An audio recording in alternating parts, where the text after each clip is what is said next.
On AM 1130, 99.9 FM, Prescott, Chino Valley, and Paulden, 95.5 FM, Prescott Valley and Cottonwood, the talk of the Quad Cities, KQNA. It's HammerTime. Waking up with the YCCA. HammerTime is brought to you by Lawhorn Plumbing, Verde Valley Alarm Services, Earthworks Landscape and Supply, Prescott Home Safety, Greenlee Designer Surfaces, Get Right Mitigation, Franklin Plumbing, The Blind Brothers, Caltex, Vicente Landscaping, Barrett Propane, and Badger Roofing. And now from the studios of KQNA, it's HammerTime, waking up with the YCCA. Here's the Executive Director of the Yavapai County Contractors Association, Sandy Griffis. Hey everybody, happy weekend to you. Happy beautiful weekend. Happy July. Oh, January. I was going to say, did I miss something? Did we miss like about 6 months of the year? Is my nickname Rip something? It's deja vu. We're still in January. Whew, rolling along. Welcome to HammerTime, everybody. Thanks for tuning in. We love what we do. We love you. We're proud to serve the community, serve the industry, love the industry. Mm-hmm. What else? We thrive on it. Yes, we do. Very good. Absolutely great. So we've got a super show this morning. We're going to talk healthy community. We're going to talk snacks from Trader Joe's. We're going to talk about Chief Development Officer for Yavapai College Foundation. We're going to talk flowers. Wow, we've got a very interesting program we ahead of us. We have a totally off-the-wall show today, this weekend for you. Our show last weekend with Dante Olivas Pro Painting was so charming. Such a great guy he is. He is. Love the kitchen cabinet stuff. I neglected to get to a paint store, listeners, to pull out my paint Stickum samples, but I will do that this week and report on the show next week. We will hold you accountable for that. Thank you. I will put stickers all over my cabinets to see what color I want to paint them. What's new with you, Magoo? Just trying to wrap up a house that we are finalizing, so that always keeps us very busy. Wait, you were trying to wrap that same house up 3 weeks ago. It's a long process, 3 weeks worth. I'm so proud of you. You're on time today. How about that? I know. This is pretty impressive. We scared you, didn't we? You did. Okay. You did. You know, you have a responsibility, Mr. Enders, of Bent Tree Custom Homes to show up. There you go. Be here or be square. Present and accounted for. So I've got the snack bag open. I've got a adorable joke for everybody. When we come back from our break, Terrific. We will introduce our most awesome, beautiful guest. I can't wait. I know it's going to be a lovely program this morning. So off to break we go, and we'll be right back. You're listening to HammerTime. I almost missed my cue. You did. Good gravy. We're being brought to you by Yavapai County Contractors Association, airing on Talk of the Quad Cities. That's KQNA 1130 AM and 99.9 FM. Or if you're in Prescott Valley or Cottonwood, it's 95.5 FM. So please stay tuned for some great messages from our ever so valuable sponsors. Fill up that cup of coffee or drink that OJ, and we'll be right back. You're listening to HammerTime, waking up with the YCCA, a presentation of the Yavapai County Contractors Association. Once again, here's your host, Sandy Griffis. Hey everybody, good morning and welcome to HammerTime. Our guest with us this morning is the beautiful Nicole Kennedy. She wears many hats, and we will go through all of those. I don't know what we should do first. Get into Nicole's glorious background and talk about all of the hats she wears, or get into our rice cracker heart-shaped snacks from Trader Joe's. What do you want to do, the two of you? I think we should spread it out. What, spread the snacks out on the table? No, I think we should hear a little bit about Nicole's background, and then we can have some snacks, and then we can hear some more. Okay, and then have more snacks. There you go. I've got the snack bag open. So, Nicole, welcome to HammerTime. Thank you, Sandy. Thank you, Mike. You bet. So I think first and foremost, what I find the most exciting accolades to you is that recently you were appointed the Chief Development Officer for the Yavapai College Foundation. Huge. Yes, it's very exciting. Very exciting. And because it's so exciting and such a wonderful opportunity to have you, our homegrown woman, in this position, you have a bouquet of flowers that we would like to give you. Oh, as congratulations. Thank you. Those are beautiful.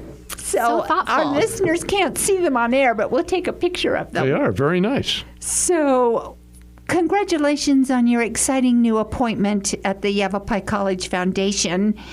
And this is a big deal. It is. Thank you so much. It's an honor to be working for an organization that does so much in the community from a county-wide standpoint. Yes. Not just being a large employer, but really making a significant impact on the students in the region, and with the goal for them to stay here and contribute back to the community.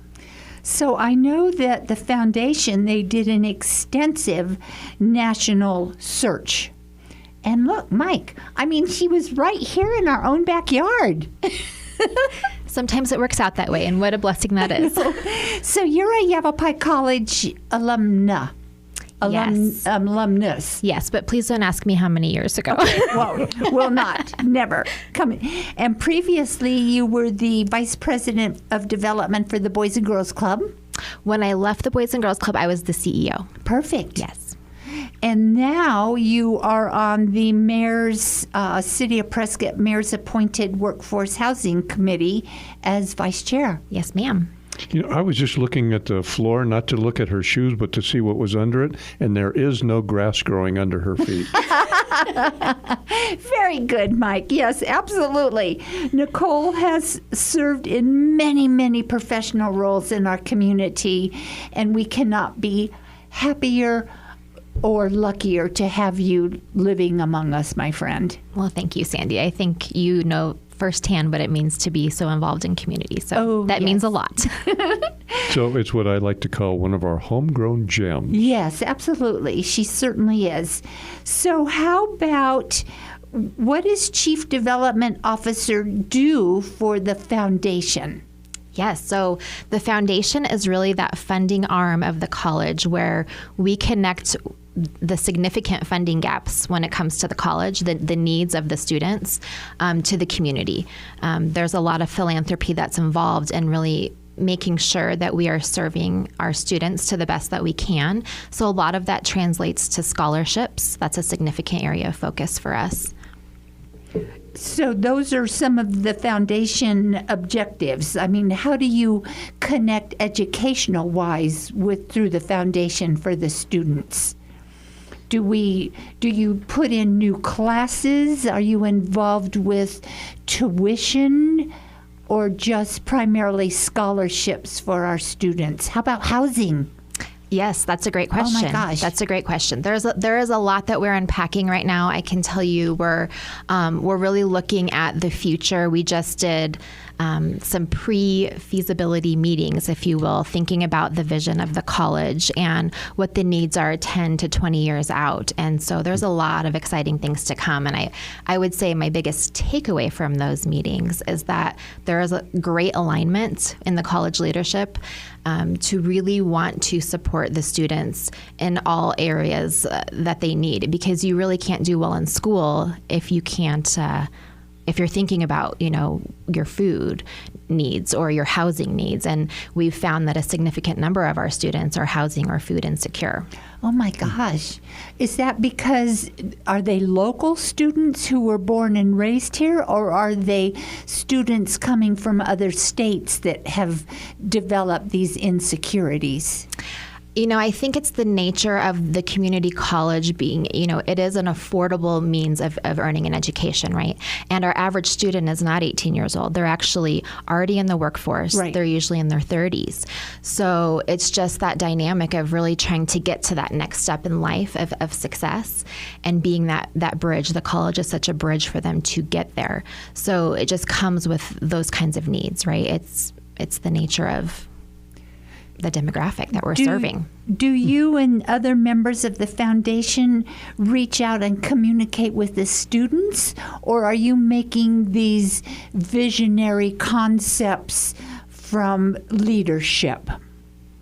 It's definitely a very open, communicated environment. I would say I'm learning a lot still. I'm only 2 months into my role, so we don't have as direct of interaction with the students at the foundation. Okay. There are, the professionals at the college that do that, the recruitment and retention, advising teams at the college that have that direct line of communication.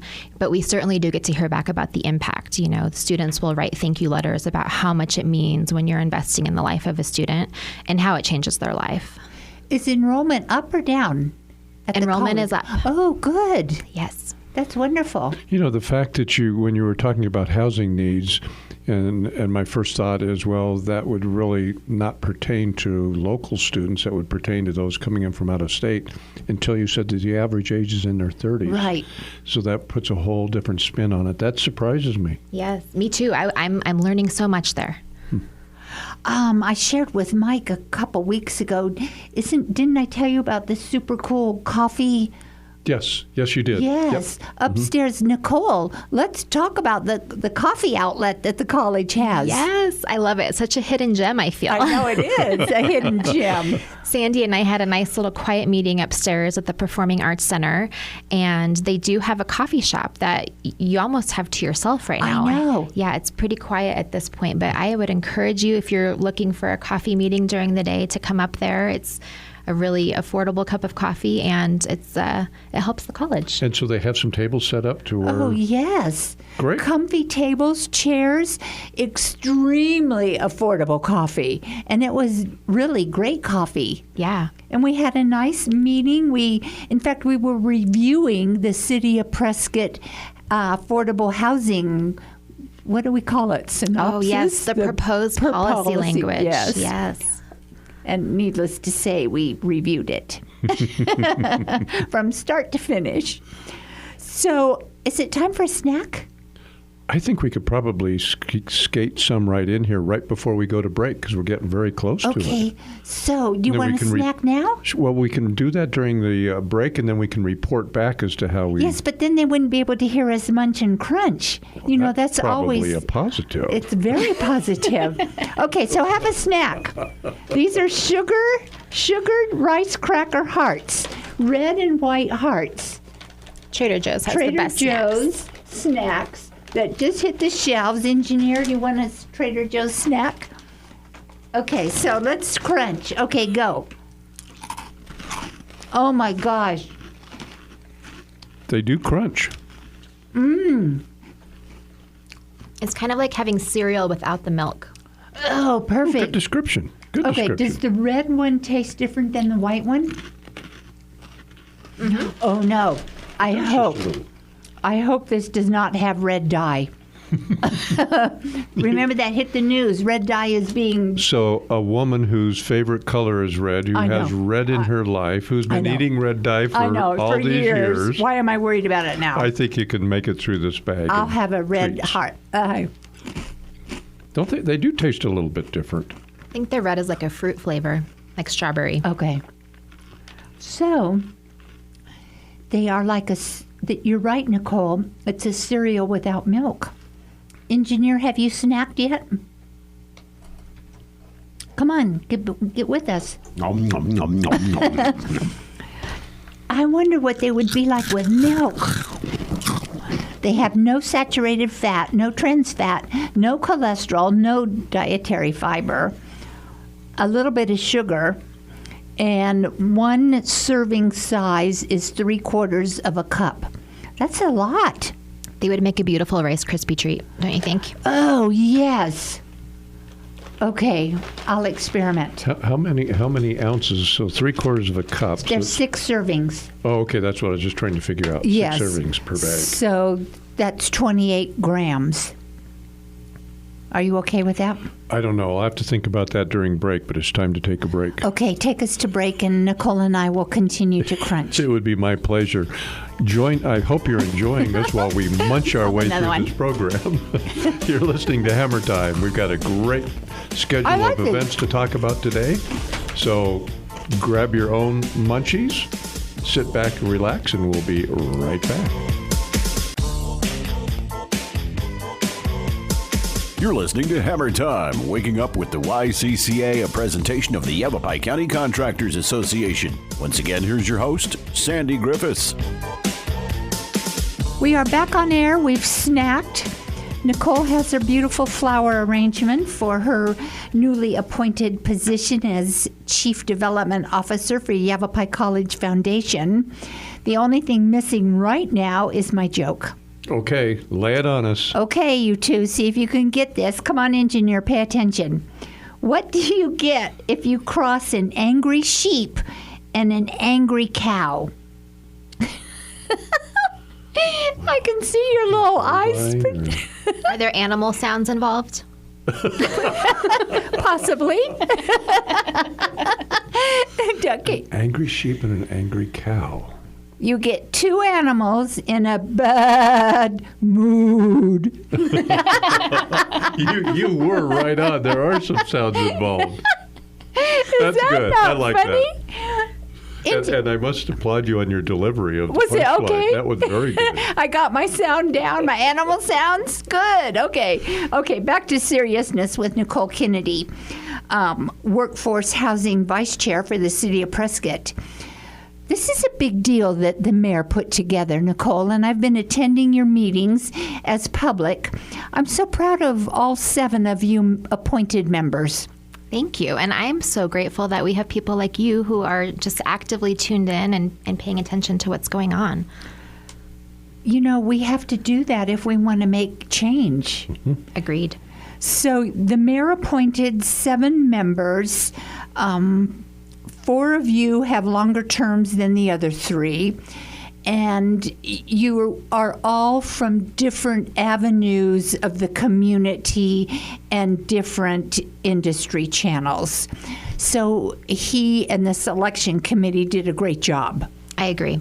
Great job. And our chair, your chair, John Rocha, Southwest Homes. John has been with us, Mike, on the show. I love that guy. He's great. He's really good. And I was with John on CDBG for the city of Prescott for quite a few years. And our brains thought alike. I would ask the question, and John would have the same question he wanted to ask. And we were like really going down that line of questioning that's so beneficial. And he's doing that on the Workforce Housing Committee. Absolutely. So he has a vision. Yes, I think we all are very passionate about the issue. I think that's part of why they selected us. And, you know, personally, I'm grateful to the mayor and council that they recognize the need. And that even more so in their recent strategic planning session in December, acknowledged that one of their 3 goals for 2025 is workforce housing. I'm so happy to hear that. We just need that desperately. It needs to be addressed, period. Not just in this community. It's a nationwide problem. But unfortunately, just saying it's a problem doesn't solve it. And so you need to take proactive steps, and I agree. I'm pleased that the mayor did and council elected to do so. So, Mike, from your point of view as a builder in the industry, and Nicole, you're on the committee, what are a couple things you think the city should do to immediately get into the workforce housing strategic planning? What would a concerted effort be? Well, first of all, they need to identify. We know there's a need, but quantify that need. What does provide housing mean? Does that mean rental? Does that mean purchase? What category, price-wise, does that mean for rentals and or purchasing to allow our workforce to exist in this community? So you have to identify the problem first, not just say, gosh, we have a shortage of workforce housing. Identify it, and then you have to outline the strategic steps in order to accomplish that rental and or ownership program.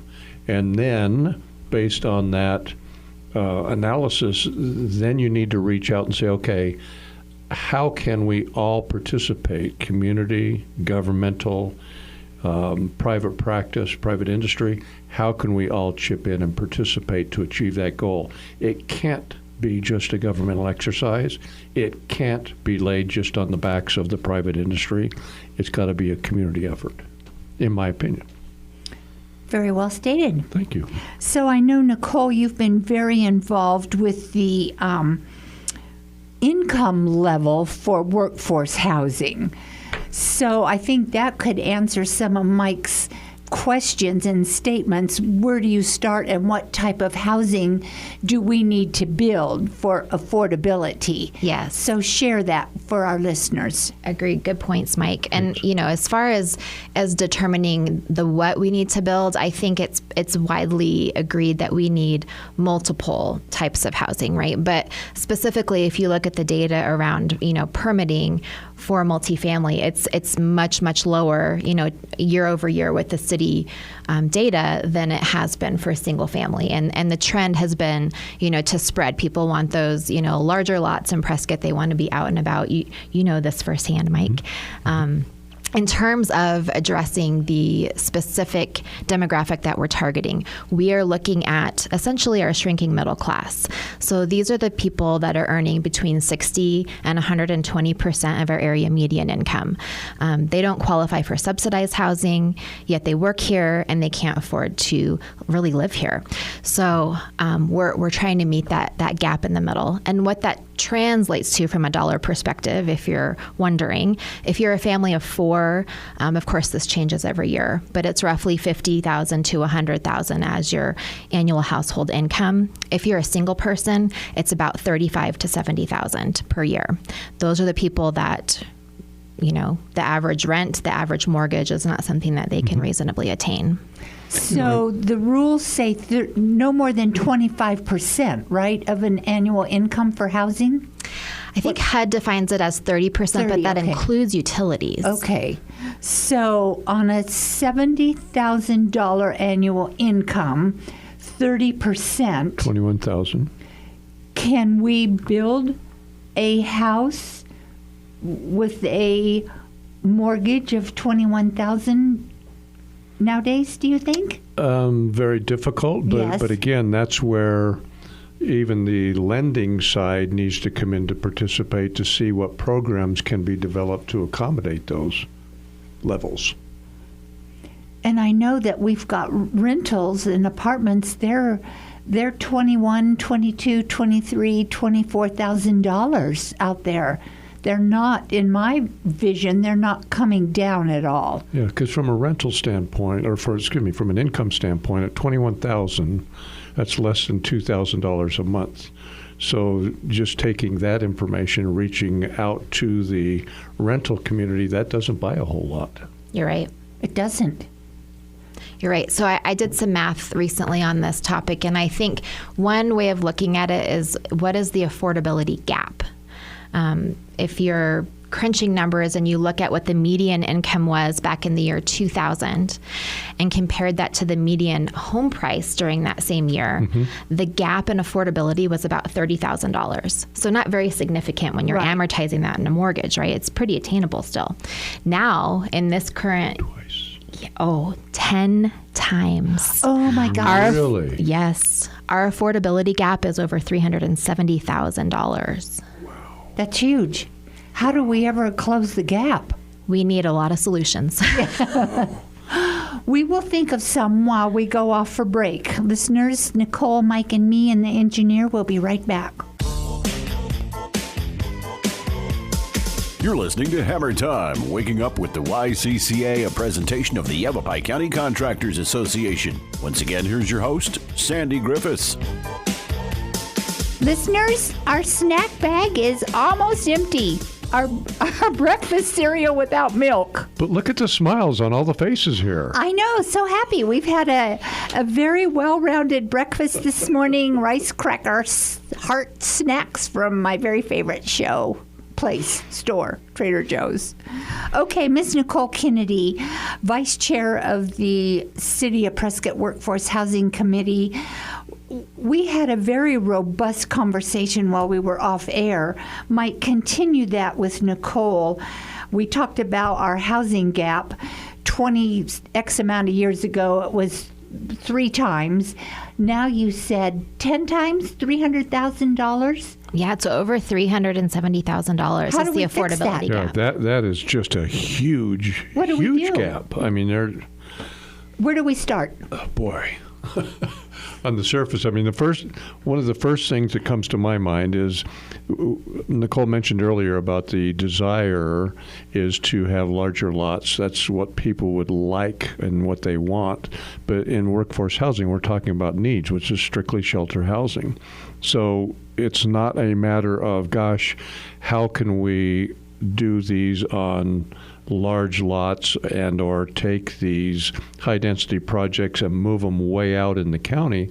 We do need to bring these within the city, and we do need to find parcels that we can do some high density, period. And we did have at the Planning and Zoning Committee meeting on January 9th, we did have such an agenda item come forward, a density project on Marina Street that would afford wonderful living arrangements for 106 families. Well, terrific. How was that received? Nicole knows as well as I do that the Planning and Zoning Commission didn't have the vision of how important this was for economic development, and that it totally followed the general plan to a T, and they voted 4-2 to not approve a rezoning request for a 10% expansion. 10%, Mike. And what was the rationale behind it? Did they not want to make an exception, or? I think the rationale behind it, and Nicole, you chime in, I think that they allowed themselves to be swayed by outrageous public comment. I agree, Sandy. I think unfortunately sometimes our both elected officials and volunteer committee groups feel the pressure from the people that they're hearing. And sometimes all they're hearing are the people that are against something, because those are the only people that are standing up and speaking. They're vocal. Was it a matter of, gee, that doesn't resemble my living standards as far as lot size and house size, so I'm not going to appreciate it, and I'm lobbying against it? Was that the general I basis? think this project to me felt so common sense. It did. It's a 3+ acre parcel, right? Most of it, as to Sandy's point, was already zoned high density, multifamily. Their goal in changing that little 10% sliver was so that they could build 2 stories instead of 3. Now, who wouldn't want a shorter development in their neighborhood? 16 additional units. So I wasn't there, and obviously that makes absolutely no common sense to me whatsoever. What were people speaking against it? What was the basis of their concern? Traffic, which we don't know how traffic would work. Some of these folks may not own cars. They might not work. I think we're going to see retirement folks there.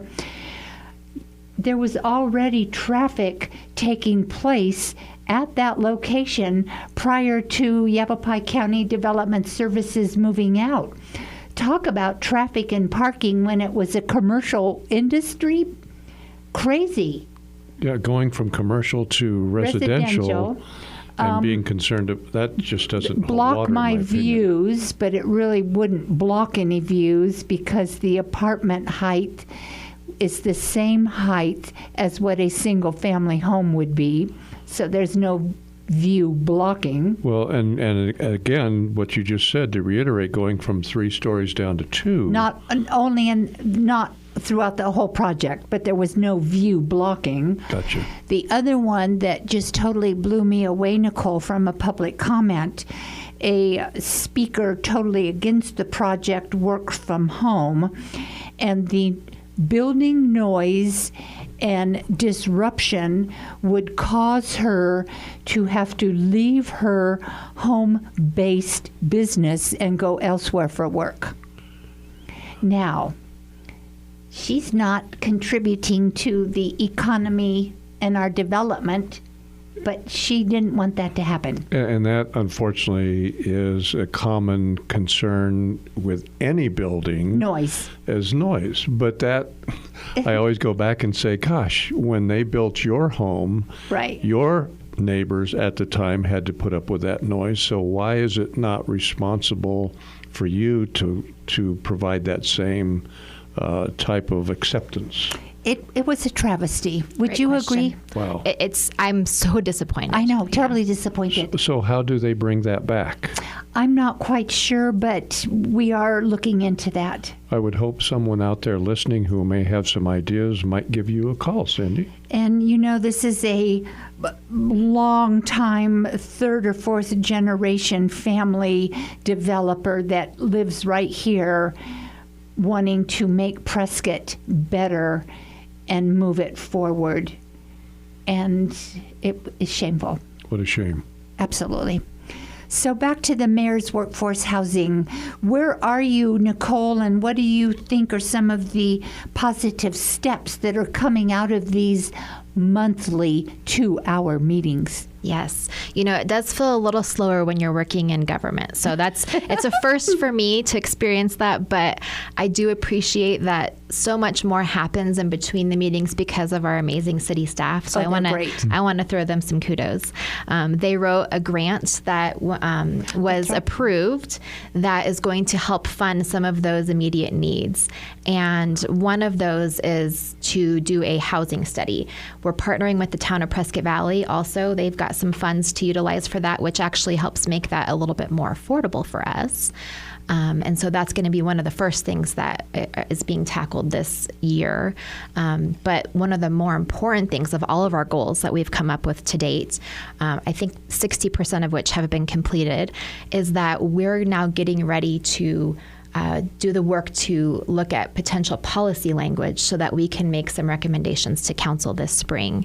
And I would say that's really where we want to get, the community involved. Like we talk about these planning and zoning meetings, nobody comes except the people that are against it. We need people to come out that are for this, that really appreciate the need for attainable housing in this community. Yeah, and one of the things you just covered is that the town of Prescott Valley is going to participate, and that's terrific, because both municipalities can utilize what's gleaned from that report, but we have to keep in mind that we can't just look at any of our outlying communities as the only source of affordable housing. We can't say, okay, everybody needs to go to Chino Valley, everybody needs to go to Prescott Valley. No, each municipality has to get involved. Agreed, Mike, because I don't know about you two, but if I was in the hospital and I had a nurse that was working on me a 12-hour shift, I don't want her driving all the way to Paulden after a 12-hour shift and being able to do her best work. Yep.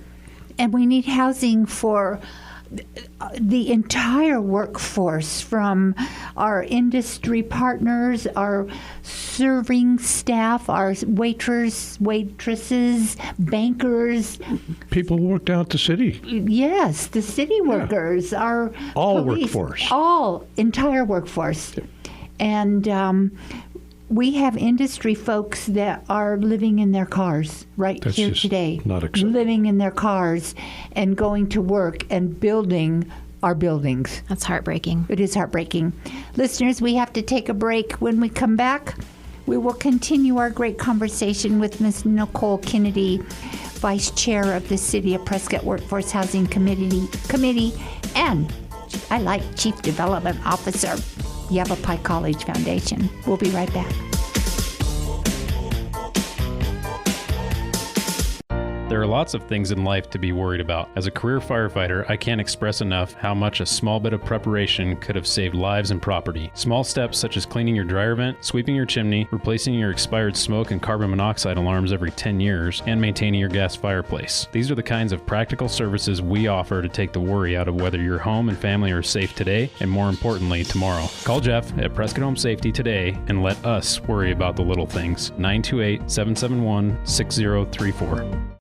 Hi, this is Jeremy from Blind Brothers, Arizona. And I'm Chelsea. We're here to help you keep your home cozy and save big this winter season. That's right. With our winter sale, not only will you save on any window treatment purchase, but we'll also cover your sales tax. Did you know window treatments can reduce your heating bill? Lowering the blinds during those chilly winter days and nights keeps the warmth in and the cold out. It's a win-win. You save on your energy costs, and with our sale, even more up front. That's Blind Brothers Arizona, where comfort meets savings. Check us out online at blindbrothersaz.com. When you're facing an unexpected property disaster, you need Get Right Mitigation. Hi, I'm Mitch, owner of Get Right Mitigation and Restoration. Our team of experts are the Quad Cities' premier restoration specialists. Whether it's water cleanup, fire damage, or even mold and asbestos abatement, Get Right is the right choice. We always strive to handle every project with the same standards. Reliable, experienced, meticulous. So, remember Get Right when you need a cleanup. It's our job to get it right. Learn more at GetRightMitigation.com.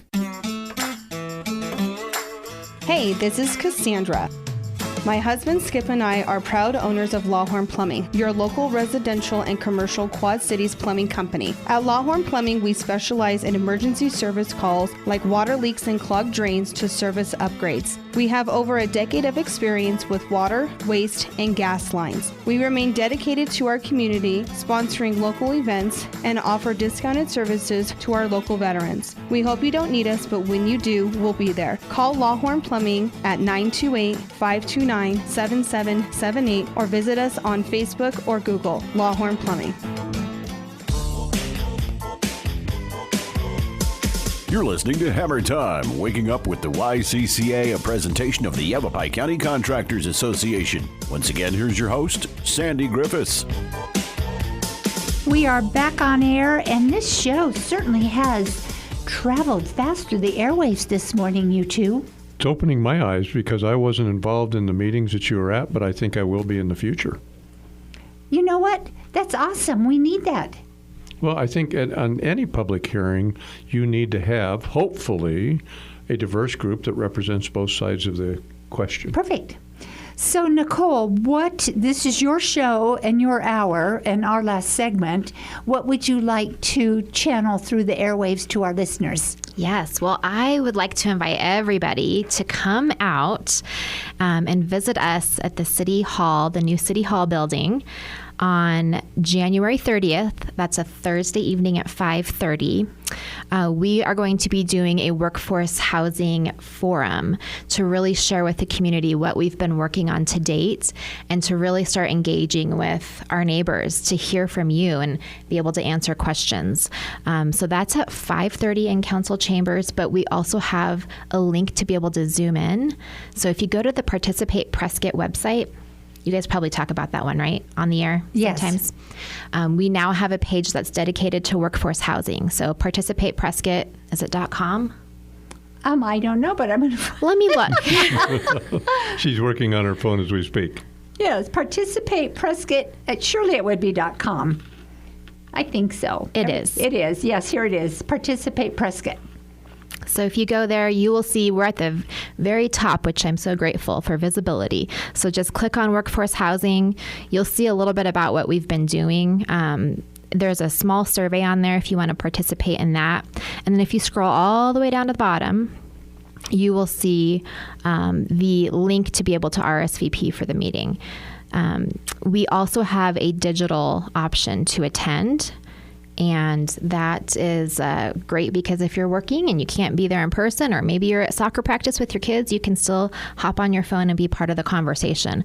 We'll have someone moderating the digital as well as in person. So you'll have an opportunity to engage and ask questions and be part of this process. And that's January 30th, 5:30 at City Hall, Council Chambers, 3rd floor. That's right. And there have been ads in the newspaper announcing this. Thank you, YCCA. So we participated because we support workforce housing.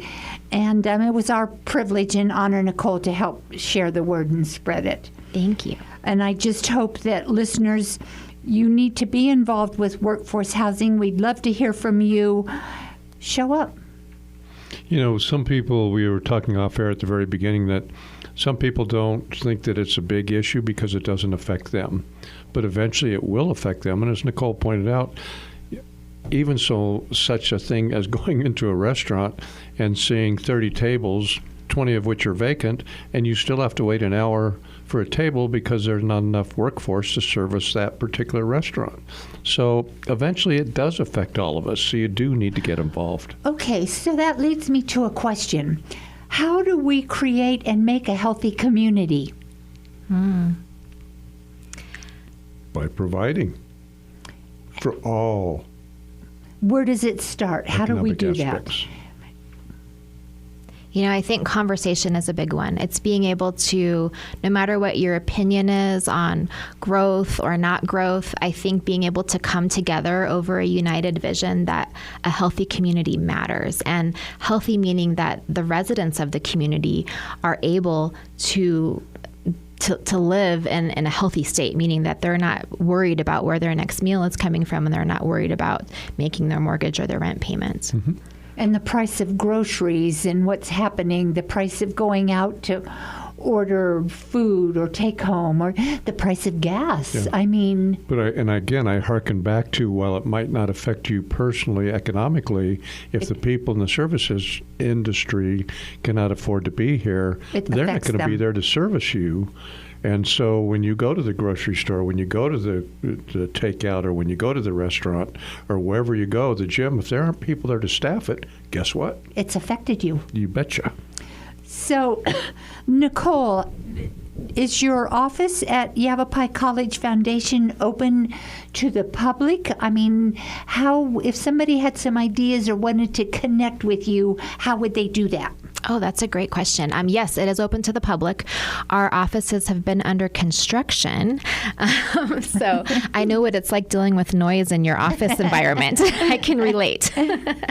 But we are planning to be back open this week, as a matter of fact. Oh, good. Super. Yeah, and if you want to email me, I can give you that email address. Perfect. It's Nicole, Nicole, .Kennedy, Kennedy, and then it's at YC for Yavapai College.edu for education. Perfect. So, listeners, if you have questions, want to share with Nicole, have ideas, you can reach her at her email. She is the Chief Development Officer for Yavapai College Foundation.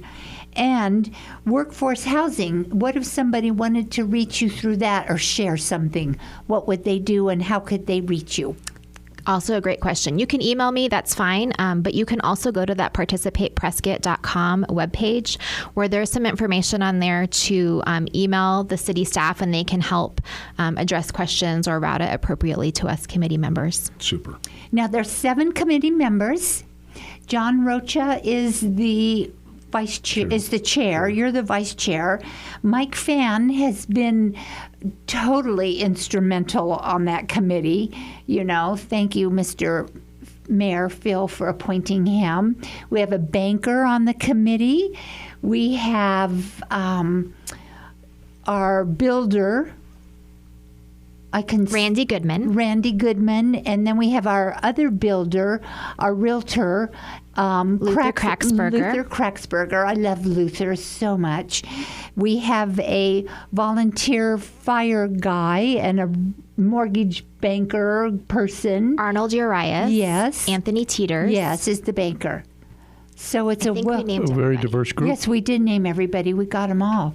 Very diverse. So they've all participated, come up with great ideas.